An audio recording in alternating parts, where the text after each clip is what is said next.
In digital Marathi, जनतेच्या हक्काचं व्यासपीठ। कल्याणच्या बाजारपेठ पोलिसांनी एका मोठ्या कारवाईत म्हशींच्या तस्करीचा पर्दाफाश केला आहे। या कारवाईत पोलिसांनी कत्तलखान्याकडे नेत असलेल्या ट्रकमधून 30 म्हशींची सुटका केली आहे। या कारवाईत पकडलेला ट्रक चालक व त्याच्या साथीदारांची नावे इक्बाल हनीफ खान, राहणार गोवंडी मुंबई आणि जमीर मुस्तफा कुरेशी, राहणार जामखेड, अहिल्याबाई नगर अशी नावे आहेत। बाजारपेठ पोलिसांनी दिलेल्या माहितीनुसार दररोज मोठ्या प्रमाणात कत्तलीसाठी म्हशींची तस्करी होत असल्याची माहिती पोलिसांना मिळत होती। याच क्रमाने बाजारपेठ पोलीस ठाण्याच्या डीबी पथकाचे हवालदार सचिन साळवी यांनी म्हशींच्या बछड्यांना ट्रकमध्ये भरून आग्रा रोड मार्गे मुंब्रा येथे नेण्यात येत असल्याची गुप्त माहिती मिळाली।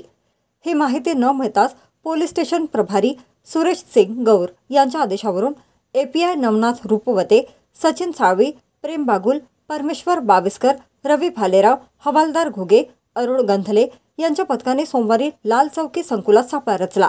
सकाळी खबराने दिलेल्या माहितीनुसार प्लास्टिकमध्ये गुंडाळलेला केशरी रंगाचा ट्रक दिसला असता पोलिसांनी तो थांबवून ट्रकची झडती घेतली।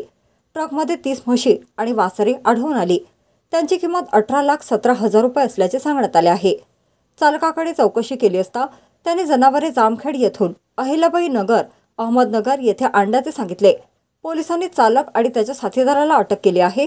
या जनावरांना सुरक्षेसाठी भिवंडीतील गोठ्यात पाठवण्यात आले आहे।